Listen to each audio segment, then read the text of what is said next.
Well, hello, everybody, and welcome to another amazing episode of Unstoppable Success, where we hear from amazing leaders and their game-changing insights on leadership, on business, and how we can all have unstoppable success. And today I have the great pleasure of introducing you to Michael Delisser. He is of Delisser Leadership Consulting. He has a great experience. You actually are certified with Flow, right? And you have been a couple of degrees, one a master in communication. You're from the University of Utah. Uh, Great experience, has been in a lot of different places, and he has just recently come out with a book called Leadership Acceleration. And so, Michael, talk to us and welcome to Unstoppable Success. Talk to us about leadership and how you got here.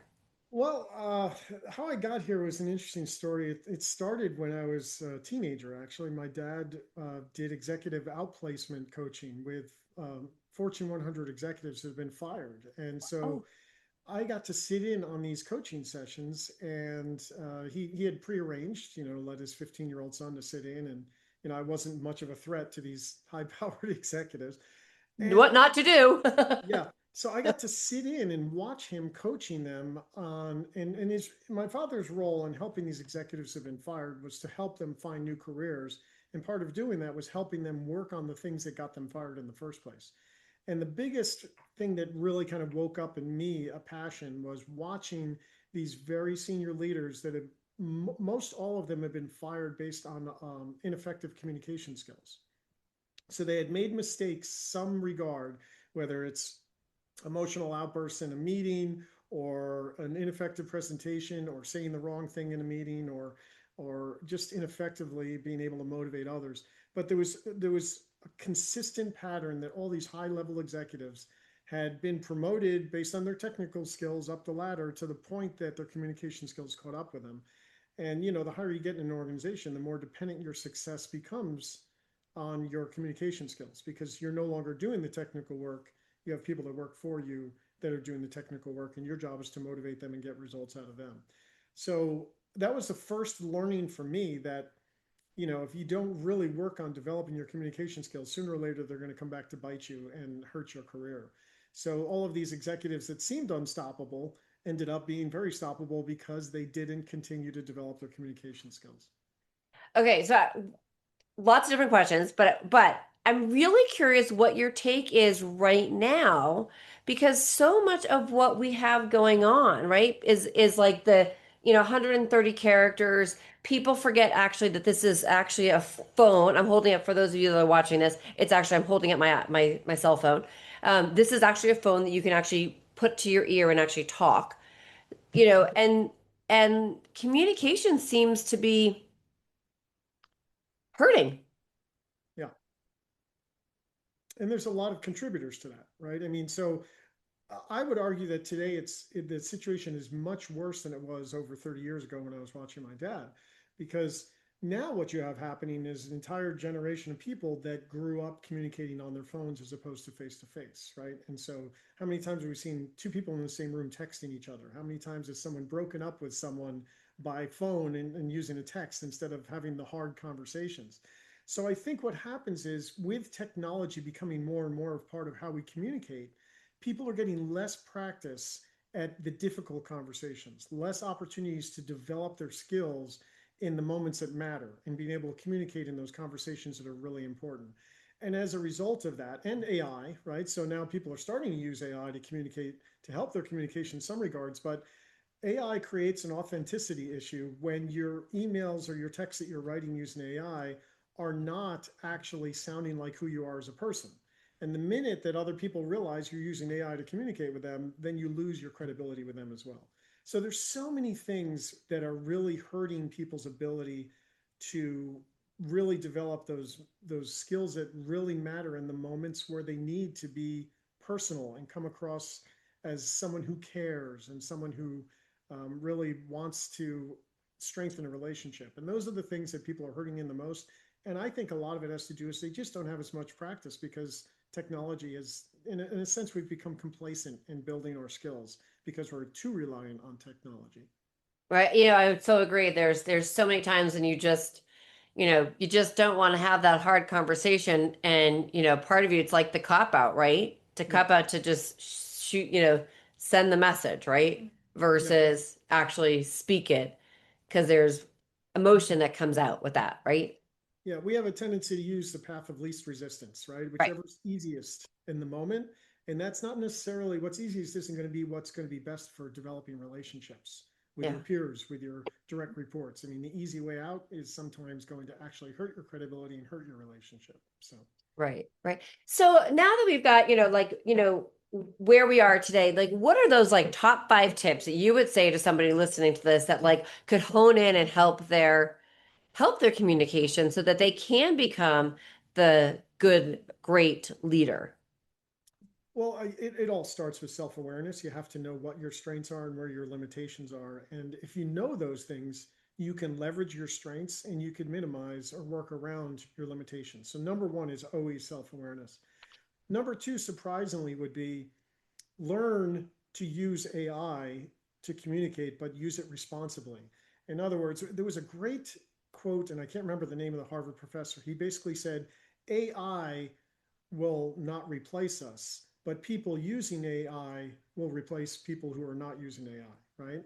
So you have to learn to use it, but you also have to know that in the moments that matter, those times where you have to strengthen a relationship, convey that you care, help someone become more motivated, all of those situations that really do require our ability to demonstrate emotional intelligence and our ability to communicate well, those are the skills that you really have to work on, and those are the ones that you need to have self-awareness on, so you can identify what are the few habits you have that may be hurting trust and hurting relationships, and how can you turn those into habits that are going to help you enhance relationships and build stronger ones.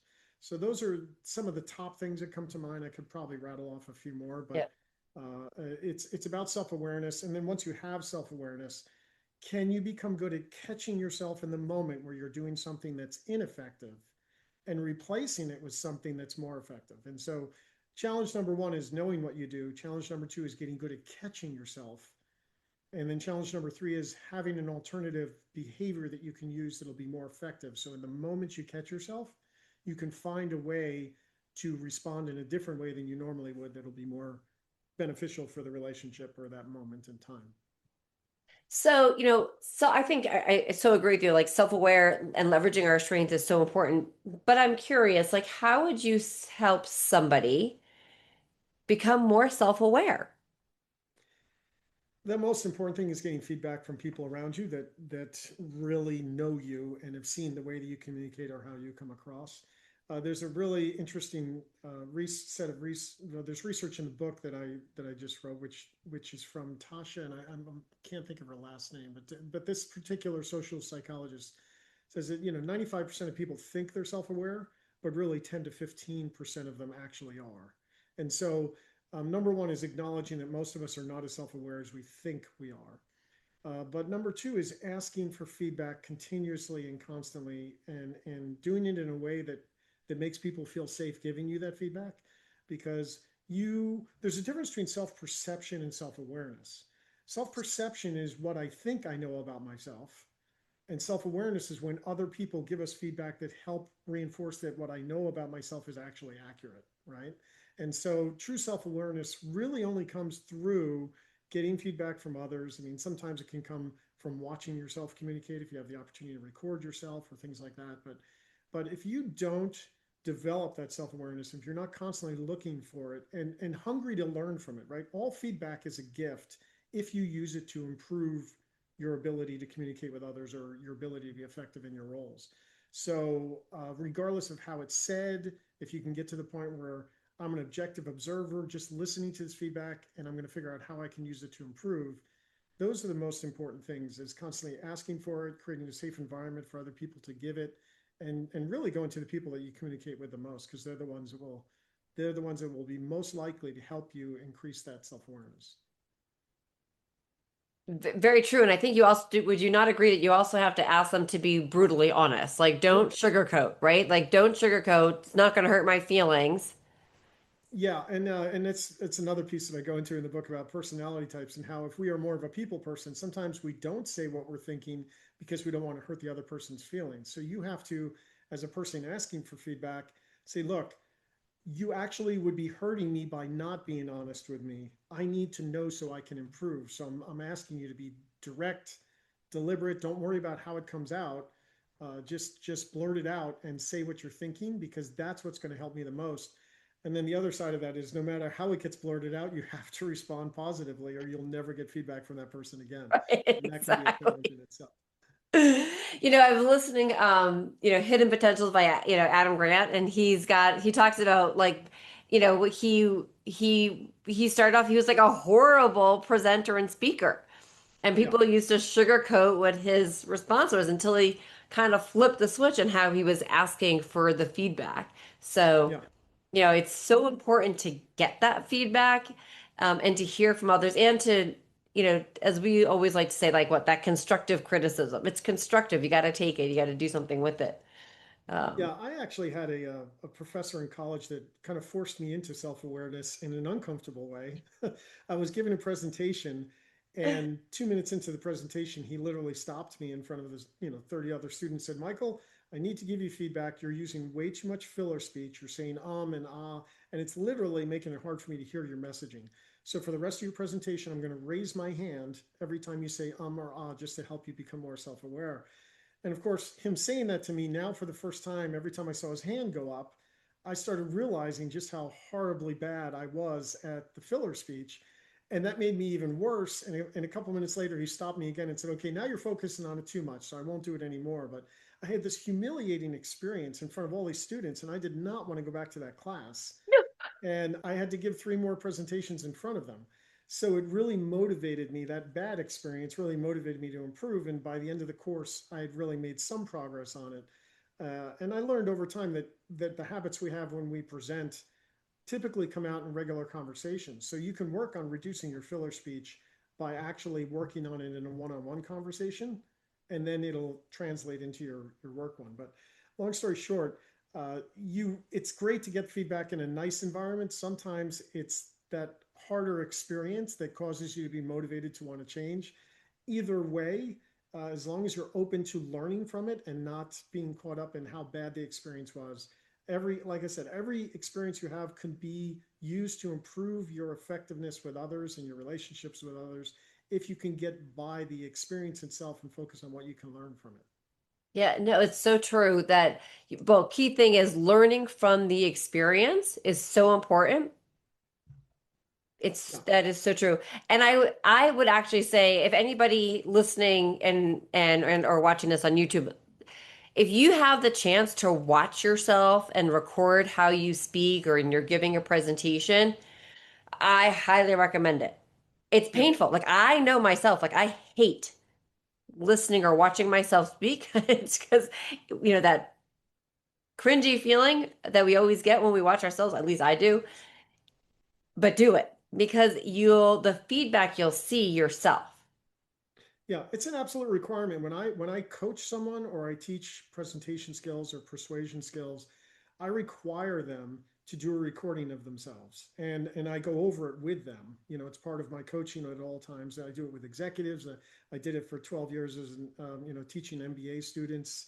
But no matter who I'm working with, whether it's sales teams or executives, I require them to see themselves because I can give them feedback. I can say, you said 50 times.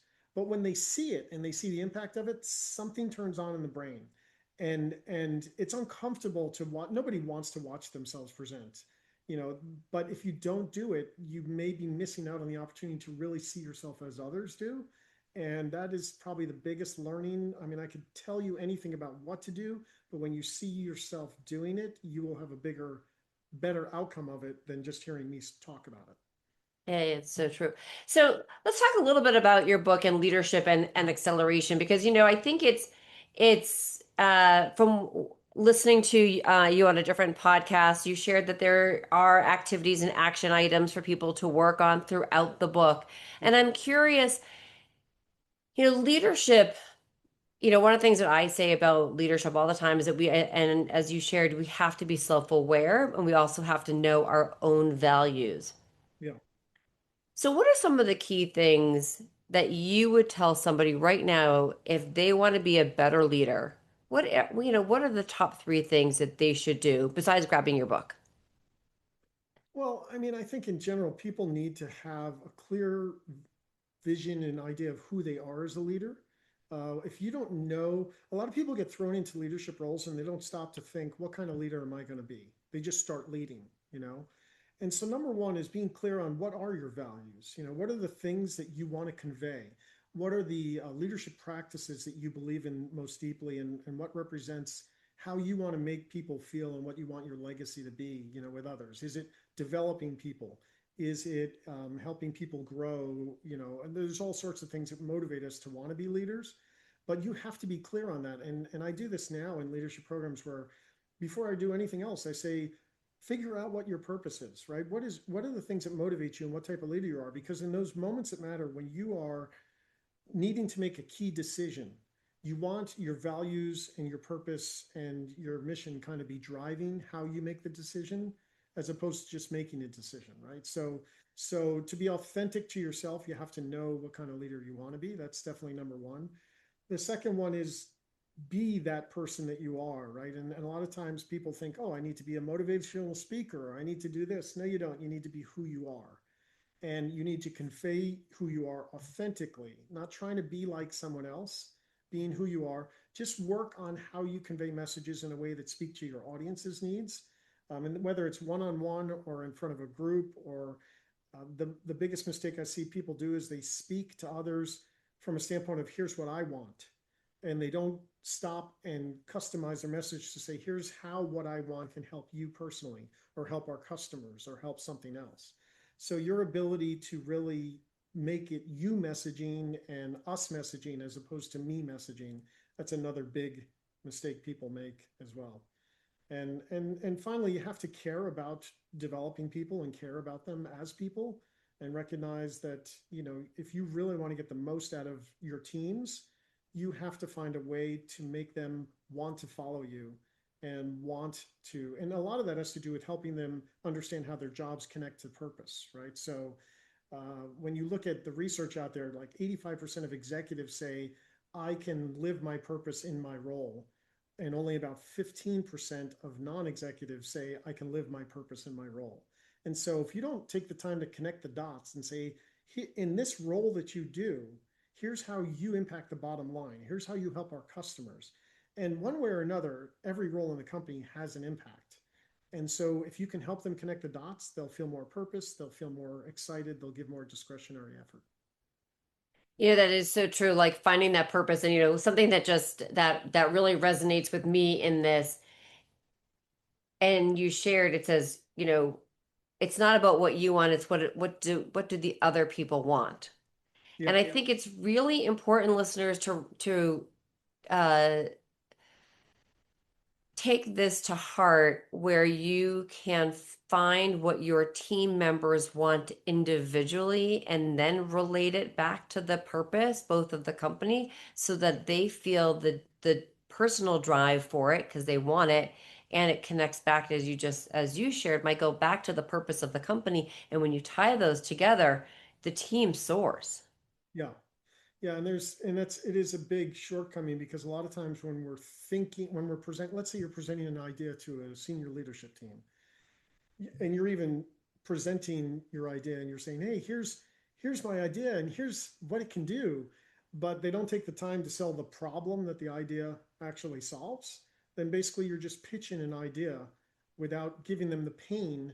When people feel the pain, they want a solution.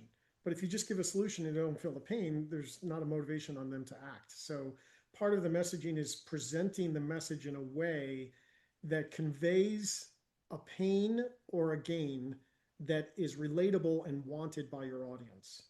Not what this is impacting my department, great, but here's how it's impacting the customer, and here's how it's going to impact the rest of the organization, and here's how it's going to help our future. If you do all of those things, selling them on the pain and or the gain of eliminating pain or potential future possibility, that's when you start to really have people want to hear your ideas and actually adopt them. And something that you just said I think is really important. I just really want to bring this out. It you said if somebody shared, here's my idea, take it away from you, right? Mm-hmm. I mean, in some ways, like, let's take us out of it. Not that we know that you may have been coming up with this, but if you present it as the global, Yeah. Well, and I'll take it a step further.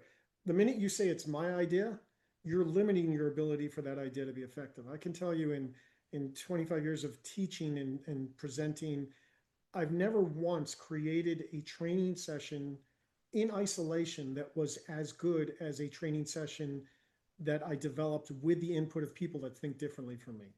So the minute you're thinking, and it's ego that drives us, it's like, ooh, I have an idea. I want everyone to know my idea. Now, what you should probably do is take your idea, share it with four other people, integrate their ideas, make it a stronger idea, then present it. Even better if you integrate people from your audience. They're now invested in saying yes because you got them involved in the process, right? And so our ability to make sure that we are always thinking about getting others that think differently from us to poke holes in our ideas, it'll always end up improving our ideas because we all have blinders to some degree. And the degree to which we incorporate people that think differently is going to improve it. My book, I'm not an organized or structured person, but my book, when I was getting reviewers, I got a number of reviewers and I deliberately went after people that were very structured and very results driven because those are the two areas that I wasn't strongest in. And the feedback they gave me made that book so much better because they were able to see things that I wasn't, and I was able to incorporate that and make it stronger. that's it. I love that. I absolutely love that. Absolutely love that. And and being able to get that feedback is so important. And when you're getting that collective buy-in from people, right? It just makes everybody bubble up more. And then everybody, as you said, it's like you're going to get people in your audience who want to say yes to something and that are excited about it. And if you're running a team, the more people on the team that can have input in it, they're going to be so excited because they feel a sense of value and worth that they were part of the process. Yeah. And I've done that with, like, before presenting to a CEO, I went to almost all of his direct reports and got their buy-in and thoughts on it. And then by the time I went to them, I said, yeah, I've run this by your entire team. They gave me a number of ideas to make it better and all. And by the time I even got to the idea, the CEO is already more interested because his whole team had gotten input into it, right? And so it becomes a collective idea as opposed to the training guy coming with an idea. So Right, right. So, Michael, as you're going in and you're working with people, if someone's like, okay, I need one thing that I can do between now and the end of the year to increase my leadership and be that unstoppable, what would it be? it would start with applying the 80-20 rule and figuring out what are the one or two things that have the biggest positive impact on your overall effectiveness, right? So a lot of times we end up working on multiple things at one time, or we just work on something because someone gave us feedback on it. But you have to stop and say, is working on that going to have enough impact to make it worthwhile for the time I'm putting into it? So what I always do when I work with people is I narrow it down to the one or two things they believe are the biggest impact ideas that if they implemented would cause them to improve. And you start with that, right? You start with the one or the two because, as the 80-20 rule says, typically out of every 10 things you could work on, there's one or two that if you worked on, it'll have 80% of the impact, possible impact, and the other eight would only have maybe 20% of the impact. So you want to make sure you're picking the high value items and really focusing on what's going to make the biggest difference. And then from there, it varies based on what you chose, right? So if for one person, it might be, hey, I need to stop cutting people off and being a better listener. For someone else, it might be, I need to control my emotional reactions, but you got to pick the one thing that's going to have the biggest impact because otherwise you could spend a lot of effort and only have a little bit of an impact. Yeah. Oh, I love that. I absolutely love that. All right, so listeners, you got to do me a favor. I could talk to Michael all day about this because it is so important. Leadership is to me the crux of how we run ourselves and how we run companies, we first also have to start with being the leader of ourselves. So do me a favor and connect with Michael. How can our listeners connect with you the best? Well, the if they can find me on LinkedIn, that's where I post regularly. I put up articles, I put up snippets. I also have a YouTube page that is just snippets from different podcasts and things that I've been on that give you just one or two things to focus on, right? And so the YouTube page is, if you just look for Delisser Consulting. Delisser is spelled Delisser, and Delisser Consulting on YouTube, and you'll find my YouTube page.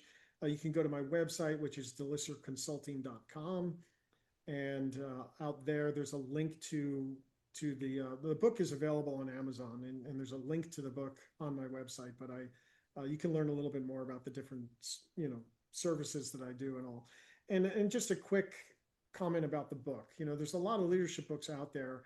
What I tried to do is do something that was going to immediately give people an opportunity to improve in whatever area they want to focus on. So the book itself is set up where there are self-assessments in almost every chapter. So if you're having trouble focusing or you're doing a lot of multitasking, there's a self-assessment there. And then there's specific actions you can take to improve in that ability, and then ways you can apply it on the job.